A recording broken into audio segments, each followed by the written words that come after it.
please visit LibriVox.org. Recording by Daisy 55.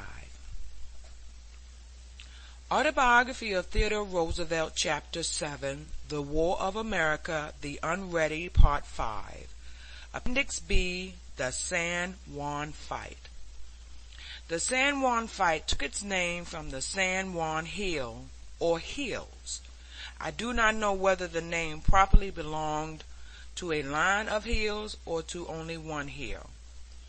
To compare small things with large things, this was precisely as the Battle of Gettysburg took its name from the village of Gettysburg, where only a small part of the fighting was done, and the Battle of Waterloo from the village of Waterloo, where none of the fighting was done. When it became the political interest of certain people to endeavor to minimize my part in the Santiago fighting, which was merely like that of various other squadron, battalion, and regiment commanders, some of my opponents laid great stress on the alleged fact that the cavalry did not charge up San Juan Hill.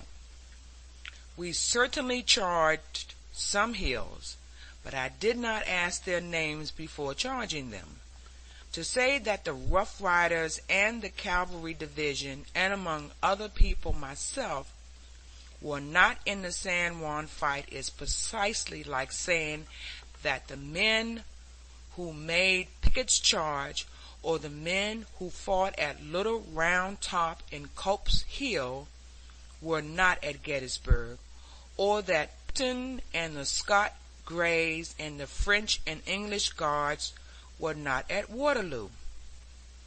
The present Vice President of the United States in the campaign last year was reported in the press as repeatedly saying that I was not in the San Juan fight.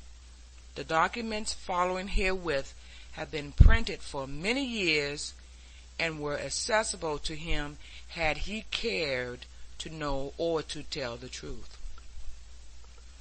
These documents speak for themselves. The first is the official report issued by the War Department. From this, it will be seen that there were in the Santiago fighting 30 infantry and cavalry regiments represented. 6 of these were volunteer, of which one was the Rough Riders. The other 24 were regular regiments. The percentage of loss of our regiment was about 7 times as great as that of the other 5 volunteer regiments. Of the 24 regular regiments, 22 suffered a small percentage of loss that we suffered. 2, the 6th United States Infantry and the 13th United States Infantry, suffered a slightly greater percentage of loss. 26% and 23% as against 22%. Nominations by the President. To be Colonel by Brevet, Lieutenant Colonel Theodore Roosevelt, 1st Volunteer Cavalry for gallantry in battle, La Gusama, Cuba, June 24, 1898. To be Brigadier General by Brevet, Lieutenant Colonel Theodore Roosevelt, 1st Volunteer Cavalry for gallantry in battle, Santiago de Cuba, July 1, 1898, nominated for Brevet Colonel to rank from June 24, 1898. Fort San Juan, Cuba, July 17, 1898. The Adjutant General, United States Army, Washington, D.C., through military channels.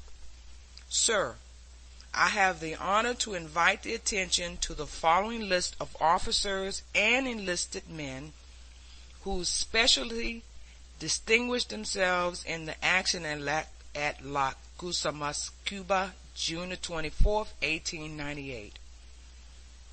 These officers and men have been recommended for favorable consideration by their immediate commanding officers in their respective reports and I would respectfully urge that favorable action be taken. Officers: in 1st United States Volunteer Cavalry, Colonel Leonard Wood, Lieutenant Colonel Roosevelt. Respectfully, Joseph Wheeler, Major General, United States Volunteers, commanding. Headquarters, 2nd Cavalry Brigade, camp near Santiago de Cuba, Cuba, June 29, 1898. The Adjutant General Cavalry Division.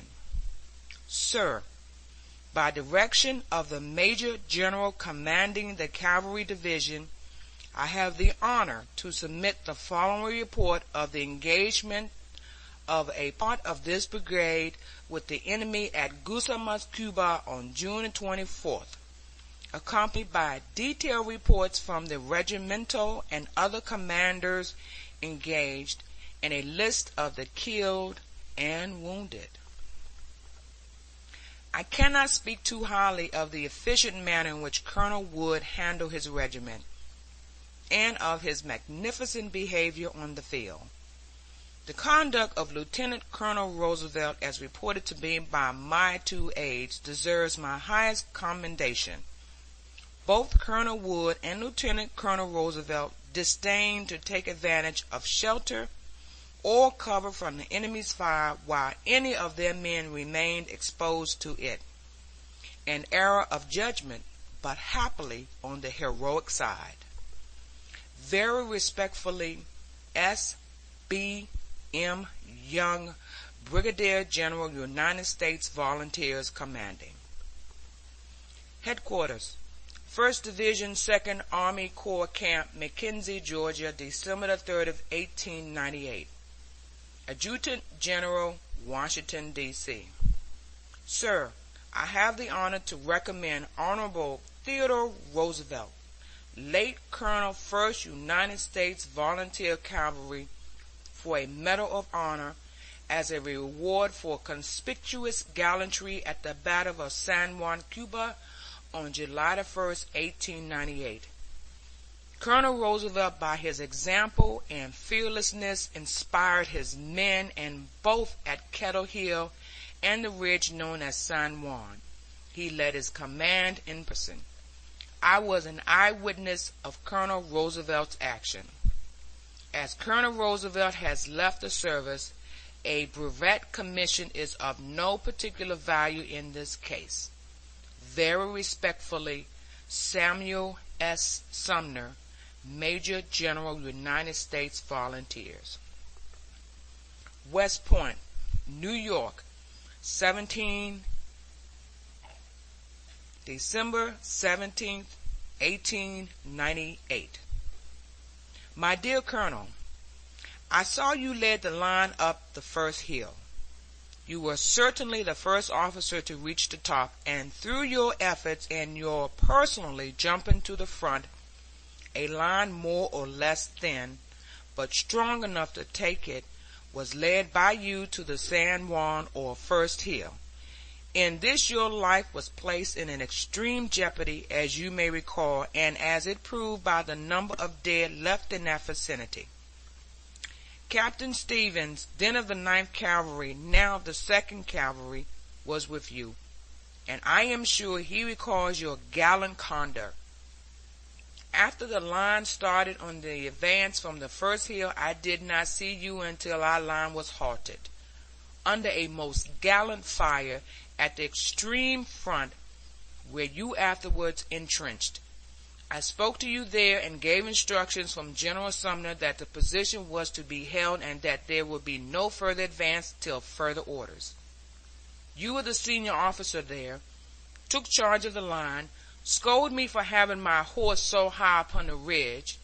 At the same time you were exposing yourself most conspicuously while adjusting the line, for the example was necessary, as was proved when several colored soldiers, about 8 or 10, 24 infantry, I think, started at a run to the rear to assist a wounded colored soldier, and you drew your revolver and put a short and effective stop to such apparent stampede. it quieted them. That position was hot, and now I marvel at your escaping there. Very sincerely yours, Robert L. Howells. West Point, New York, December the 17th, 1898. I hereby certify that on July the 1st, 1898, Colonel, then Lieutenant Colonel Theodore Roosevelt, 1st Volunteer Cavalry, distinguished himself through the action and on 2 occasions during the battle when I was an eyewitness. His conduct was most conspicuous and clearly distinguished above other men as follows. Number 1. At the base of San Juan or First Hill, there was a strong wire fence or entanglement at which the line hesitated under a galling fire and where the losses were severe. Colonel Roosevelt jumped through the fence and by his enthusiasm, his example, and courage succeeded in leading to the crest of the hill a line sufficiently strong to capture it.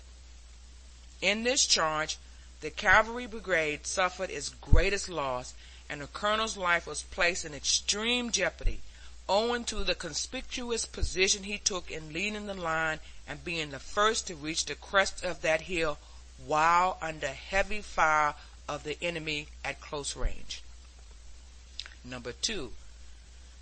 At the extreme advanced position occupied by our lines, Colonel Roosevelt found himself the senior, and under his instructions from General Sumner to hold that position, he displayed the greatest bravery and placed his life in extreme jeopardy by unavoidable exposure to severe fire while adjusting and strengthening the line, placing the men in positions which afforded best protection, etc., etc. His conduct and example steadied the men, and on one occasion, by severe but not unnecessarily measures, prevented a small detachment from stampeding to the rear. He displayed the most conspicuous gallantry, courage, and coolness in performing extraordinarily hazardous duty. Robert L. Howells, Captain A.A.G.U.S.V., 1st Lieutenant 6th United States Cavalry. To the Adjutant General, United States Army, Washington, D.C. Headquarters, United States Military Academy, West Point, New York, April the 5th, 1899.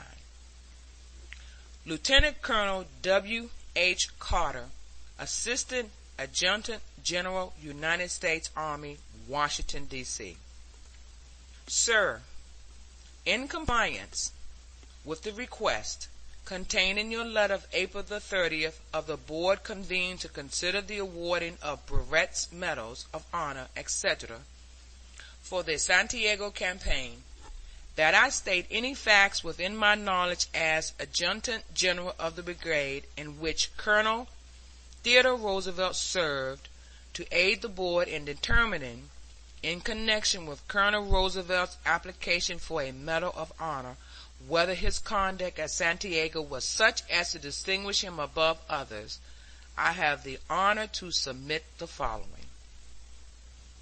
My duties on July 1, 1898 brought me in constant observation of and contact with Colonel Roosevelt from early morning until shortly before the climax of the assault of the Cavalry Division on the San Juan Hill, the so-called Kettle Hill.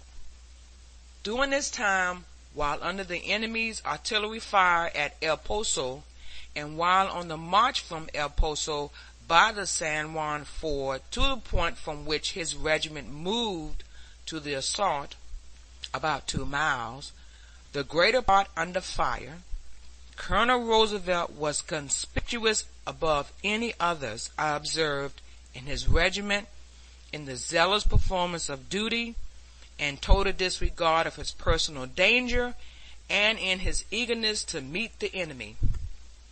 At Elpso, when the enemy opened on that base with artillery fire, a shrapnel bullet grazed and bruised one of Colonel Roosevelt's wrists.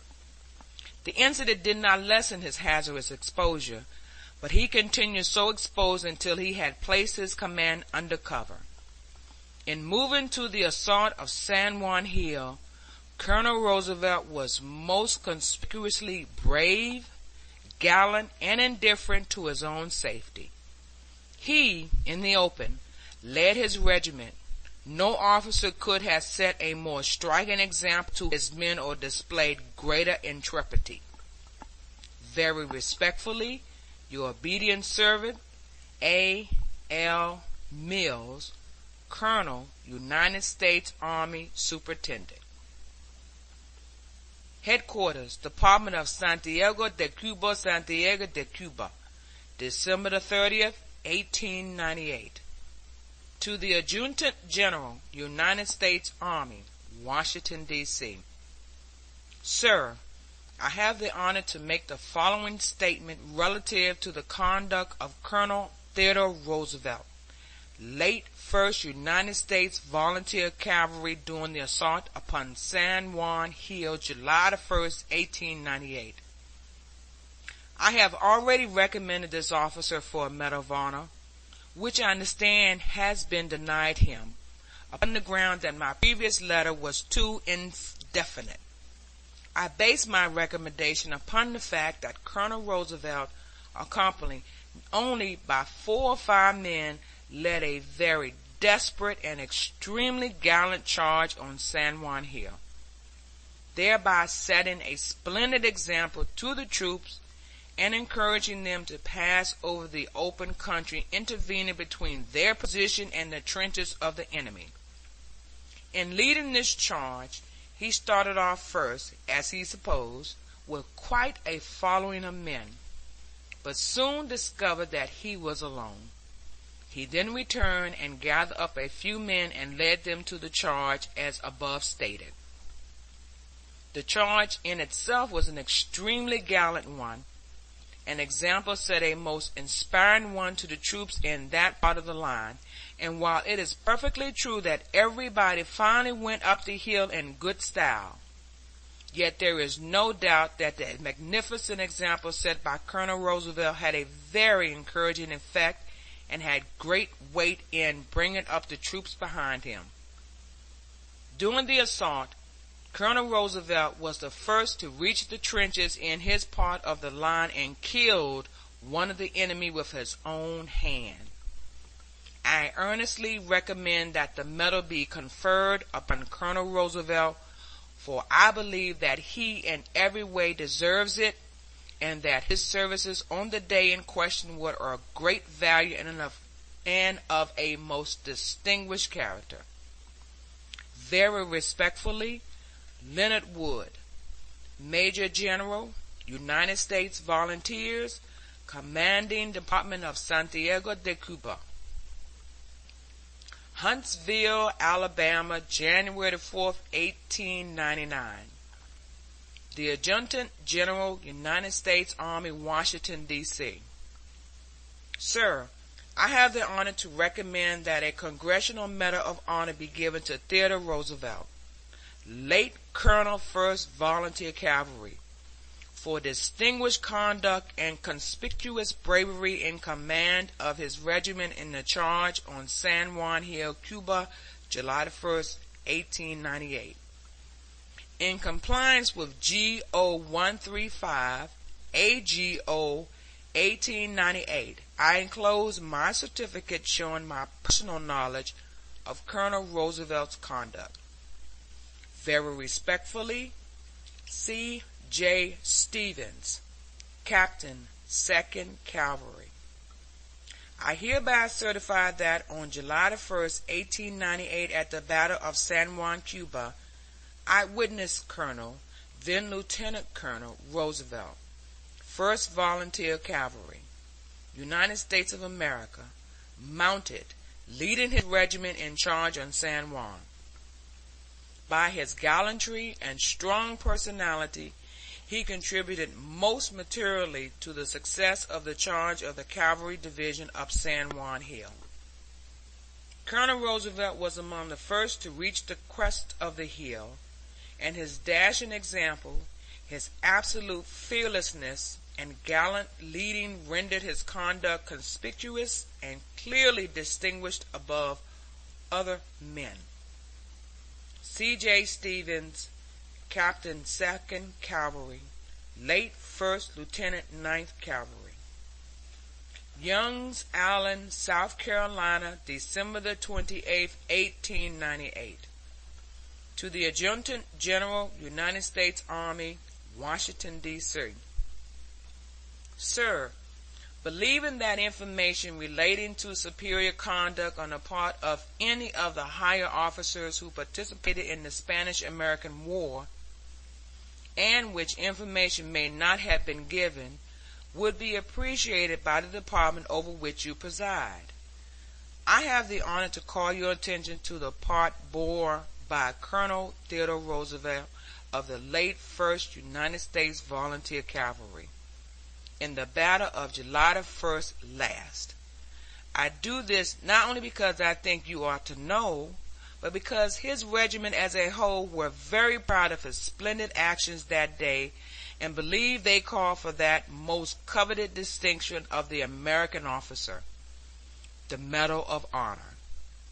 Held in support, he brought his regiment at exactly the right time, not only up to the line of regulars, but went through them and headed, on horseback, the charge on Kettle Hill. This being done on his own initiative, the regulars as well as his own men following. He then headed the charge on the next hill, both regulars and the 1st United States Volunteer Cavalry following. He was so eager in the entrenchments on the second hill that he shot and killed with a revolver one of the enemy before they broke completely. He then led the cavalry on the chain of hills overlooking Santiago, where he remained in charge of all of the cavalry that was at the extreme front for the rest of the day and night.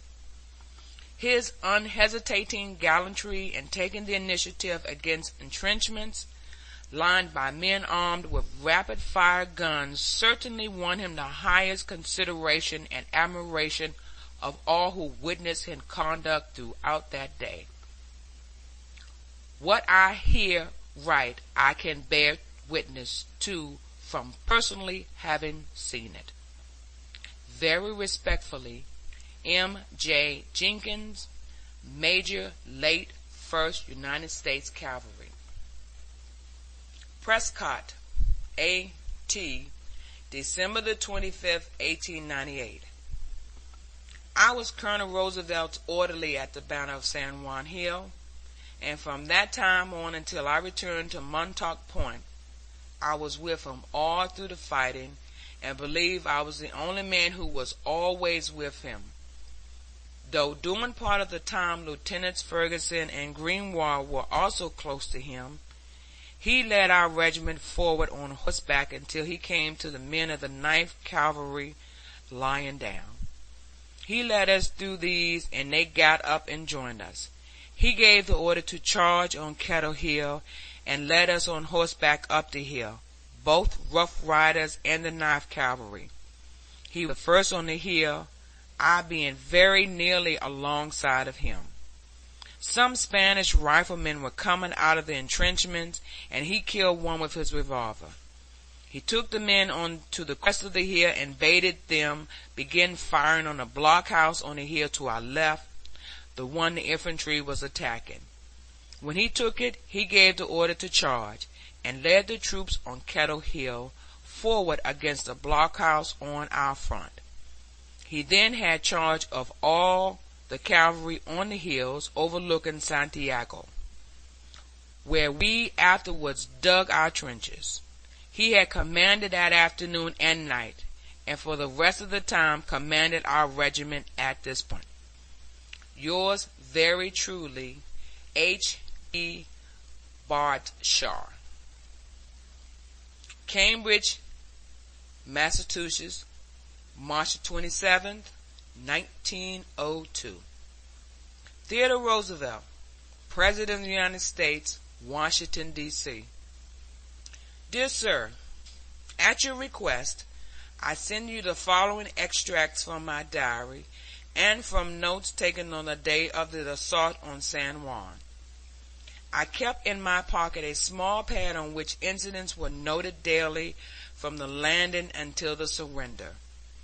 On the day of the fight, notes were taken just before Grimes first fired his first gun, just after the third reply from the enemy, when we were massed in the road about 70 paces from Grimes' guns, and when I was beginning to get scared and to think I would be killed. At the halt just before you advance, and under the shelter of the hills in the evening. Each time that notes were taken, the page was put in an envelope addressed to my wife. At the first chance they were mailed to her, and on my arrival in the United States, the story of the fight, these taken from these notes, was entered in the diary I kept in that book. I make this lengthy explanation that you may see that everything put down was fresh in my memory. I quote from my diary. The tension on the men was great. Suddenly, a line of men appeared coming from our right.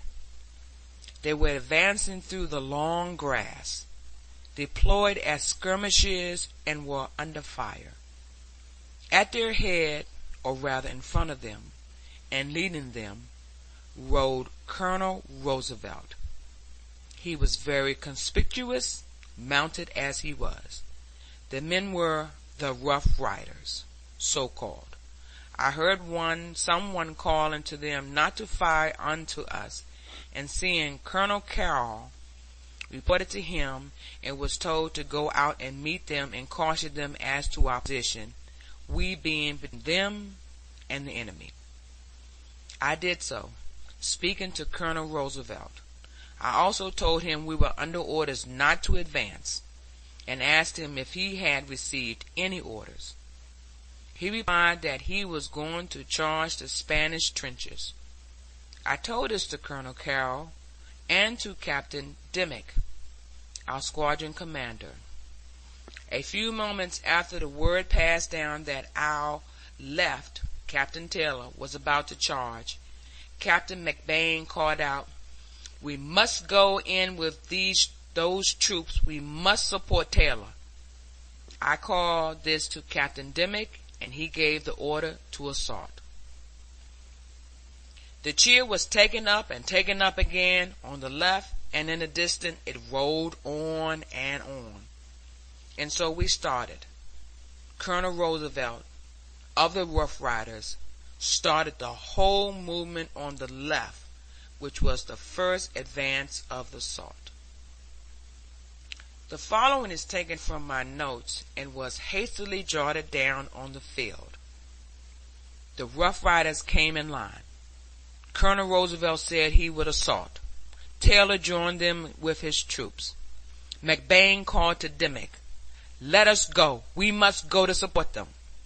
Dimmick said, "All right." And so, with no orders, we went in.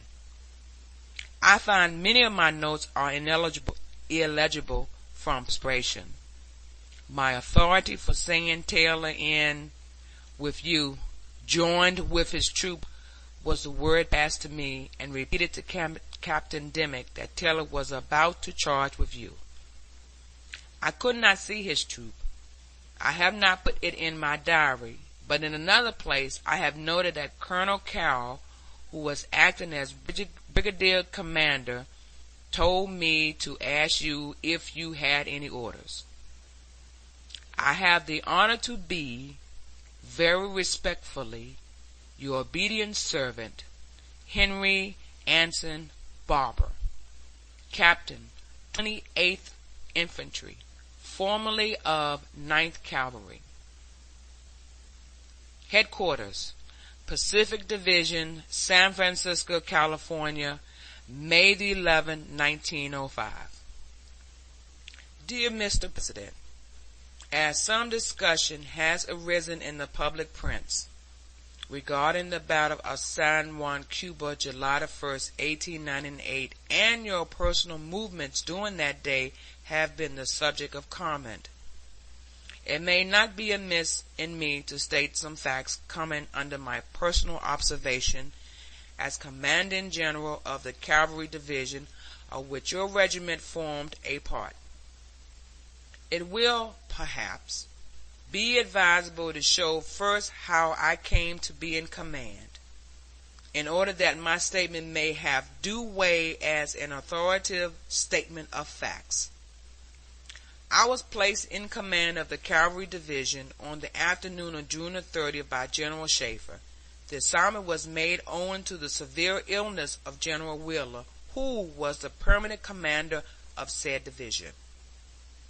Brigadier General Young, who commanded the 2nd Cavalry Brigade, of which your regiment, the 1st Volunteer Cavalry, formed a part, was also very ill, and I found it necessary to relieve him from command and place Colonel Wood of the Rough Riders in command of the brigade.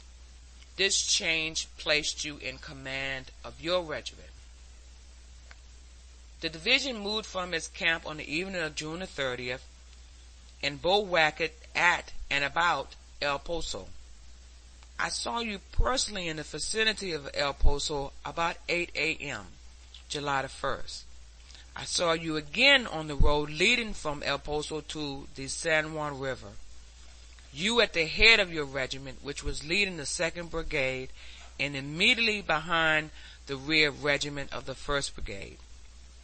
My orders were to turn to the right at San Juan River and take up a line along that stream and try and connect with General Lawton, who was to engage the enemy at El Carne. On reaching the river, we came under the fire of the Spanish forces posted on San Juan Ridge and Kettle Hill. The 1st Brigade was faced to the front in line as soon as it had cleared the road, and the 2nd Brigade was ordered to pass in rear of the 1st and face to the front when clear of the 1st Brigade. This movement was very difficult, owing to the heavy undergrowth, and the regiments became more or less tangled up. But eventually the formation was accomplished, and the division stood in an irregular line along the San Juan River, the 2nd Brigade on the right. We were subjected to a heavy fire from the forces on San Juan Ridge and Kettle Hill. Our position was untenable, and it became necessary to assault the enemy or fall back. Kettle Hill was immediately in front of the cavalry, and it was determined to assault that hill. The 1st Brigade was ordered forward, and the 2nd Brigade was ordered to support the attack. Personally, I accompanied a portion of the 10th Cavalry, 2nd Brigade, and the Rough Riders were to the right. This brought your regiment to the right of the house, which was at the summit of the hill. Shortly after I reached the crest of the hill, you came to me, accompanied, I think, by Captain C.J. Stevens of the 9th Cavalry. We were then in a position to see the line of entrenchments along San Juan Ridge and could see Kent's infantry division engaged on our left, and Hawkins' assault against Fort San Juan. You asked me for permission to move forward and assault San Juan Ridge. I gave you the order in person to move forward, and I saw you move forward and assault San Juan Ridge with your regiment and portions of the 1st and 10th Cavalry belonging to your brigade. I held a portion of the 2nd Brigade as a reserve on Kettle Hill, not knowing what force the enemy might have in reserve behind the ridge. The 1st Brigade also moved forward and assaulted the ridge to the right of Fort San Juan. There was a small lake between Kettle Hill and San Juan Ridge, and in moving forward your command passed to the right of this lake. This brought you opposite a house on San Juan Ridge, not Fort San Juan proper, but a frame house surrounded by an earthwork. The enemy lost a number of men at this point, whose bodies lay in the trenches. Later in the day I rode along the line, and, as I recall it, a portion of the 10th Cavalry was immediately about this house, and your regiment occupied an irregular semicircular position along the ridge and immediately to the right of the house. You had pickets out of your front, and several hundred yards to your front the Spaniards had a heavily outpost occupying the house with rifles surrounding it. Later in the day, and during the following day, the various regiments forming the division were rearranged and brought into tactical formation. The 1st Brigade on the left and immediately to the right of Fort San Juan, and the 2nd Brigade on the right of the 1st. This was the position occupied by the Cavalry Division until the final surrender of the Spanish forces on July 17, 1898. In conclusion, allow me to say that I saw you personally at about 8 a.m. at El Poso, later on the road to San Juan River, later on the summit of Kettle Hill, immediately after its capture by the Cavalry Division. I saw you move forward with your command to assault San Juan Ridge, and I saw you on San Juan Ridge where we visited your line together, and you explained to me the disposition of your command. I am, sir, with much respect, your obedient servant, Samuel S. Sumner, Major General, United States Army. End of Chapter 7. Recorded by Daisy 55.